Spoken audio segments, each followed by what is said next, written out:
Hey guys, my name is Invictus, and I'm a huge fan of RLCS. I watched pretty much every match in RLCS 4, and I watched Worlds religiously. And now I'm going to bring you some predictions of what I think is going to happen in RLCS 5, at least on the NA side. If you want me to do an EU thing, I can. I don't know as much about the region, but I just want to preface this by saying that I am not an expert in RLCS or NA RLCS. I don't know these players. This is just an observer, a fan looking at what's happening in the region and trying to piece together what's going on, what happened in the off season, and what this means for the standings going forward. So my number one spot, to no surprise, it's Cloud9.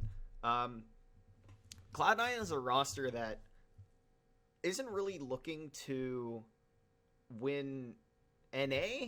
Like they're more focused on Worlds. This roster is the same as last season. It's just Squishy, Gimmick, and Torment. It should be a slam dunk for them.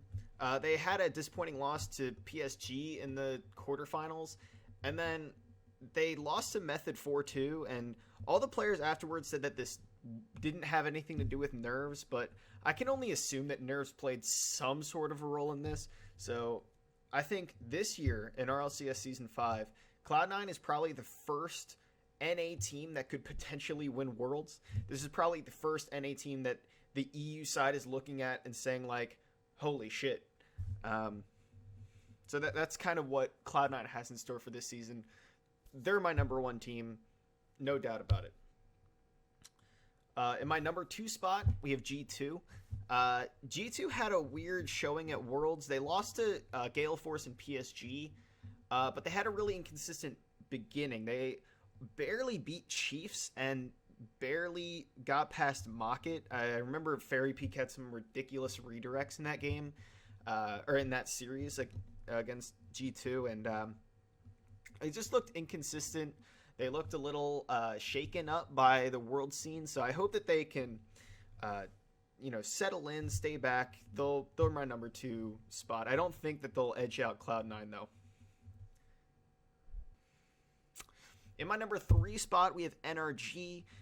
Garrett G is probably one of the best technical players in NA. Probably only beat out by Squishy. Jacob has left the team for unknown reasons, and he's now on Rogue. So I hope everything's okay there. I don't really know the full story. I don't know if anyone does. But in place of Jacob, they got Justin, who's a huge question mark for me because he helped Momentum qualify for RLCS from Rlrs. And I watched a good amount of Rlrs last season just because it fit into my schedule. And the quality of play in RLRS is nowhere close to the quality of play in RLCS, and that's something that I'll come back to later as we move down the rankings. But if NRG puts faith in him, then I'll put my faith in him. There's some huge carry potential with Fireburner and Garrett G. They're absolute beasts. So if Justin can pull through, he's probably the biggest question mark in RLCS this season. So if everything goes well, they could be fighting for a world spot. So they're my number 3 pick. All right, number 4, we have Equinox. Corrupted G is capable of some really ridiculous stuff. I'm concerned about the synergy with Classics. Classics is coming from Ghost, and it's really unclear how they'll work together. I understand Chrome and Corrupted G have been working together for a little while now, but Chrome doesn't necessarily have the best reputation in the league right now. So they're taking my number 4 spot. I can't see them really beating out this NRG squad with Garrett G and Fireburner on it. So they're taking my number 4 spot. All right, coming in number 5, we have Rogue. Jacob has some carry potential coming off of a pretty decent NRG squad, and the other 2 players are carryovers. So I think this is a good opportunity for Rogue to prove itself. They could have a breakout season with Jacob coming on and they just rebuild from there. But I think most likely they'll finish towards the middle of the pack. So they're taking my number 5 spot. All right, so here we're getting into some of the weird roster shifts. My number 6 spot is Ghost. Classics left Ghost. He played in Ghost for RLCS Season 4, and now they have Matt, who came from Rogue. I think that Rogue's roster shift is a little bit better. They got Jacob from NRG. And I think Rogue and Ghost are kind of in the same spot. Either one of them could just bounce up and finish like 4th. But I think most likely they'll be kind of towards the middle bottom-ish. There's just some inconsistencies there as far as synergy goes. And I think the top teams just have too much going for them to fall too far.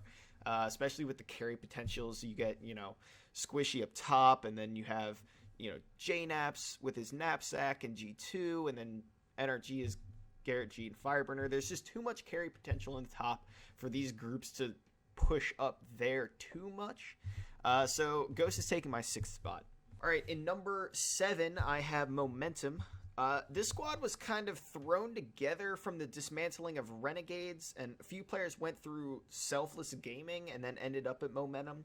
So they have Timmy and Dapper, who were part of the Renegade squad, and they moved Moses, who's now the sub for NRG, and now they have Mijo. I don't know who this guy is, but he used to play for Selfless, and he didn't compete in RLCS 4. He came out of retirement in July of last year, and so there are roster changes, and I think that some things could work for them, but I don't think that the struggles are really going to end for Timmy and Dapper. I understand Moses was kind of the weak link there. He was the one who was really just not the fitting puzzle piece for that squad, but I just don't see coming together for Timmy and Dapper. I don't see them even getting up past Ghost or Rogue. I think there's levels in RLCS, and I think that there's a gap in between Ghost and Momentum that can't really be overcome. All right, so number 8, unfortunately, it's out of style. Unfortunately for them, the level of play is just too high in RLCS, and like I said before, the gap between RLCS and RLRS is just too huge. The difference between out of style and Momentum is Momentum took 2 RLCS players and put them in with 1 RLRS player. Out of style is putting in 3 RLRS players.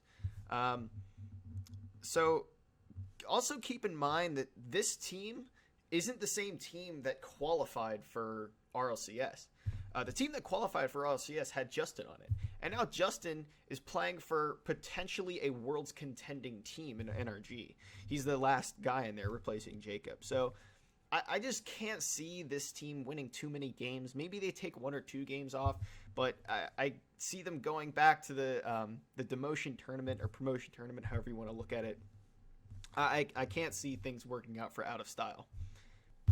So in RLCS Season 4, we saw a lot of infield passing. This is something we saw at Worlds 2. Generally, the European teams are a lot better at this, but NA, we still see a lot of it. The infield passing was pretty sick. We saw some nutty shots. I think RLCS Season 5 is going to be controlled a lot in the air. Maybe not primarily in the air, but I think you're going to see a lot more airplay. It should be a lot of fun to watch. I've been watching a lot of Squishy's streams, so I'm kind of biased. Maybe that's why I put them at number 1. But I'm really looking forward to this season. You guys can tell me that I'm wrong about my predictions. Totally fine. I totally expect that. But thank you guys for watching. Thank you guys for listening. If you disagree, agree, whatever, let me know. I'll see you guys next time.